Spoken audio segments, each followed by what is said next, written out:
President Peter, fellow Rotarians, what's left of you, for those of you that are going to have to get your lunch, if someone could put one of those boxes beside my desk there, near the door, so anyone coming in can put an extra fine in, and we'll pick them up later. I want to use my sergeant session on how we elect our government and MMP, but the tale is still unfolding, so I'm going to have to give you a general knowledge session on the New Zealand elections and the parliamentary system. It's going to be a civics class, and I know the purpose of a sergeant session is to stimulate, to excite, you to enjoy. Well, I'm telling you today, you're going to be bored stiff. And so the reason is I want you all to have a personal measurement. If you find something vaguely amusing in what I'm going to say, put in $5. If you find it totally dull as ever, put in 10. Right. So my first question is a whole series of questions, and the answers don't come up here. Okay. How many MPs did we elect in Parliament in 2011? 119, 120, 121. If you don't know the answer, big dollop in the box, please. Elected or listed? No, we're elected to Parliament. How many? Any for 119? Hands up. 120? 121? You're a pack of geniuses. It is 121. The Māori Party got 3 electorate seats when their 32,000 vote only entitled them to 2, so there was an overhang. So just continue the theme. How many MPs were elected to Parliament in 2014? Start again. 119? 120? That's looking better. 121? You're a bit dismal. It was 121. There was an overhang of 1 with future United MP who won Ohio with only 5,200 party votes. That was pretty dismal. Now we're getting closer. How many MPs were elected to Parliament this year? Assuming they all survive. Too many, okay. 119, 120, or 121? 119? 120? Hands up. 121? Wrong. It is 120. We've actually, the minor parties didn't make the cut this year, so we're back to our standard 120 seats. ACT with 13,000 seats, just made it in with Epsom, so that didn't put any more up. And the redistribution of the Māori on top vote made it easy for all the others. So that was good. Well, that's the boring bit. So that's $10 each for all of you. Let's go. Oh, how many people in New Zealand First are meeting today to decide who the next government will be? That's, I understand you saying that. Okay, for 9, 12, 19, or 21?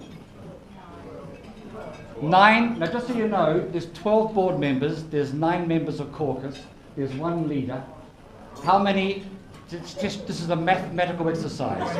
How many are meeting today? Okay, second answer then, assuming 1 is not the option, how many are meeting today? 21.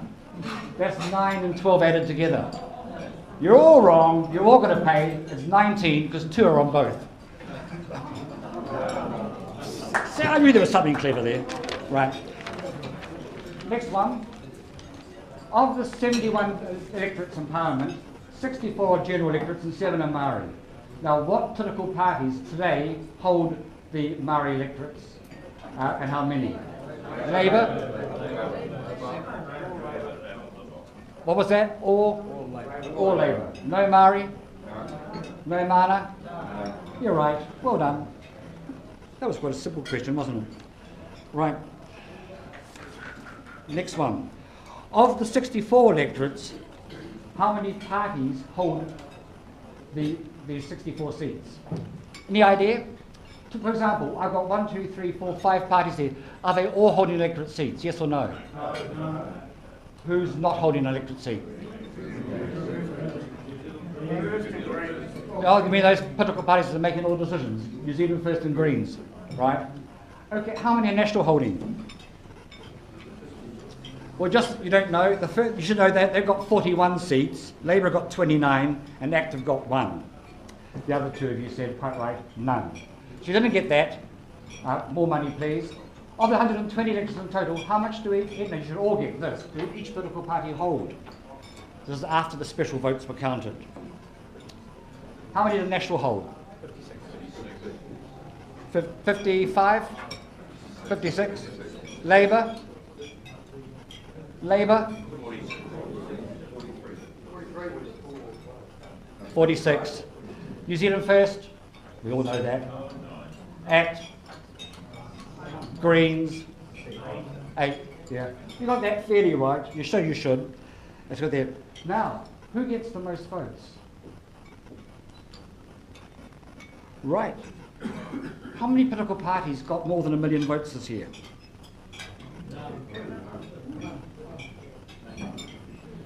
You're all wrong. National got 1,152,075 votes. Only one of them was mine. And Labour received 956,184. The other political parties were way, way down. In fact, the margin over 100 is only 30,000 off what New Zealand First got in total. So that's a bit sad. That's, and who, well, I told you they are. Size of cabinet. Now just a quick question then, how big is the current cabinet and is there room for more? Is it? 20, 25, 27? Now I'm just told how many's in cabinet? Anybody know? 20.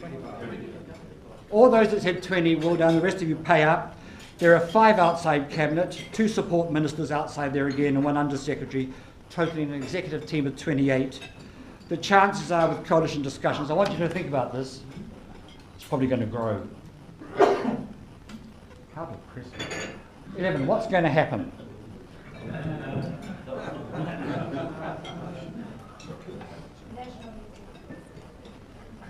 Winston for Prime Minister. Right. Well, any answers here? This is for your own. Well, the reality is, I don't know. Will we know this week? Actually, I'm not sure we will know this week, in spite of promises. And I'm just going to give you one prediction. Because of the job I've got, I would like to say too much.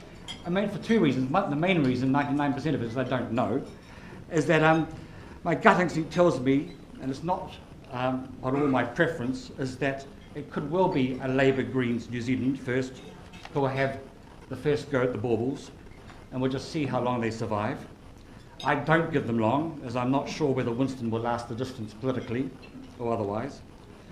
While National does want a 4th term, and as the largest party that should be considered, I regret that MMP after 21 years has not reached full maturity, where other options such as National Greens or even National Labour cannot be serious options. I think that's the next step. Still, if we're going to be given a period out of office, and when I talk about the party, National Party, then it's a great opportunity to refresh, to renew, and to come back for a few more terms from 2020 and afterwards. The only thing I can predict to everything is instability. Best of luck. You chose it.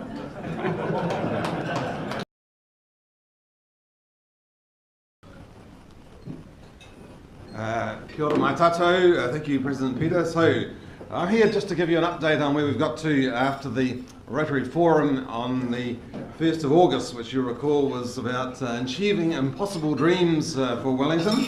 And it's great to have Ian Castles here talking about his impossible dreams today. And the challenge was, what would it take for Wellington, the city and the region, to be the best in the world? So out of that forum, which had a fantastic array of interesting and challenging people talking about their impossible dreams, we came out of it with 21 potential impossible dreams, and we as a forums committee have now been thinking about how we implement all of those.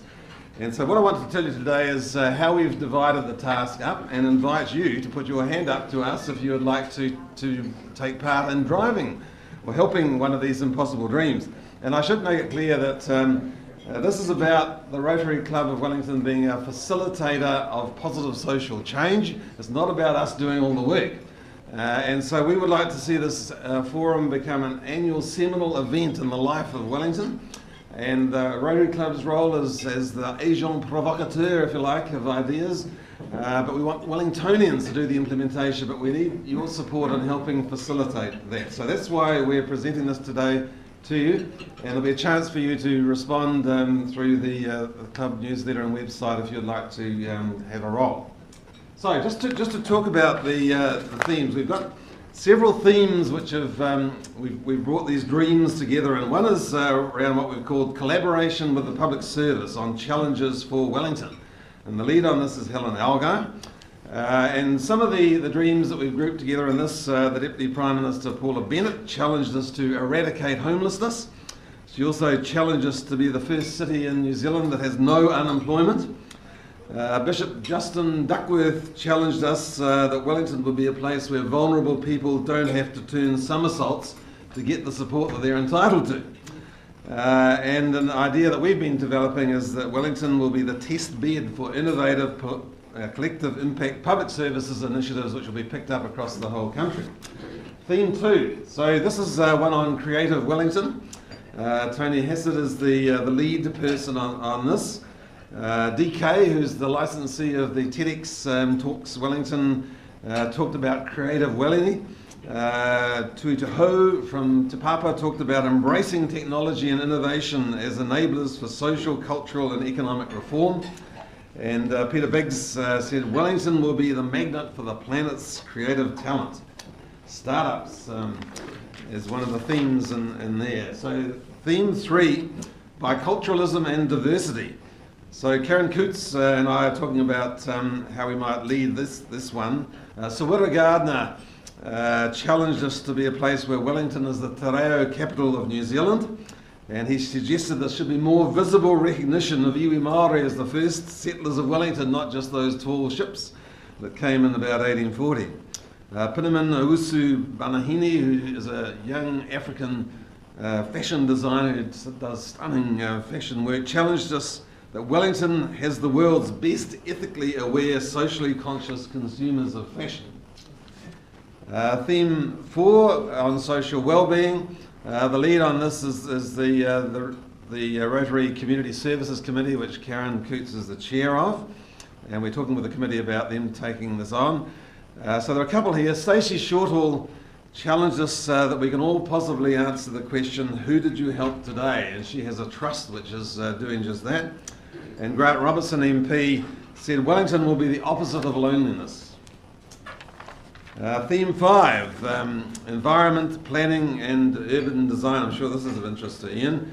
So I'm the lead on this one. Ludo Campbell-Reid, who is the Auckland urban design champion, said we Wellingtonians should get over the weather, we should stop complaining about the weather, we should embrace the weather, we should have more indoor-outdoor spaces, and to suggest one, he's put an umbrella, as you can see, over the top of the stadium there. He talked about a greener, hairy city. Melissa Clark Reynolds talked about a safe place for children where children can take risks. The Be Accessible group said we should be the most accessible little capital in the world. Several speakers talked about climate change, reducing our emissions, adapting to effects like sea level rise. We should be a congestion-free Wellington. Denise Church from the club suggested we should have thriving wildlife at the heart of the city. So the sixth theme was around youth. We're talking to Tracy Brown about the youth committee perhaps picking this up. And so a couple of themes that came through there was a student-friendly Wellington with affordable public transport and housing. And another one was a city of opportunity for the young in a world dominated by the self-interest of the old. And so all of this needs some money to make it happen. So we had one dream which was on philanthropic funding, and I'm talking to Andrew Miller as to whether our Social Enterprise Committee might help us on this, is a bigger pot of philanthropic funding to supercharge implementing these impossible dreams. So, would you like to be part of Rotary leadership in implementing these impossible dreams? If the answer is yes, we'd be delighted. The contacts from our committee who are on Rotary Club are myself, Helen Algar, Tony Hassett, Mark Woodard, Mark Wheeler, Fraser Carson and John Cook. So I just talked to Rebecca. We'll put this presentation on the website, and we'll put an email address there that you can reply to if you'd like to put your hand up and say which of those dreams you'd like to help us implement. Thank you.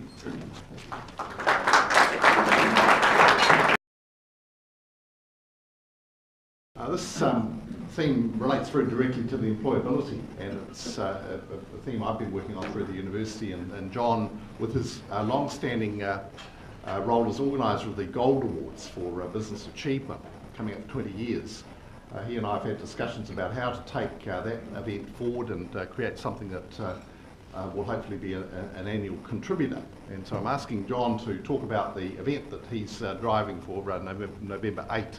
It's our first experiment of that.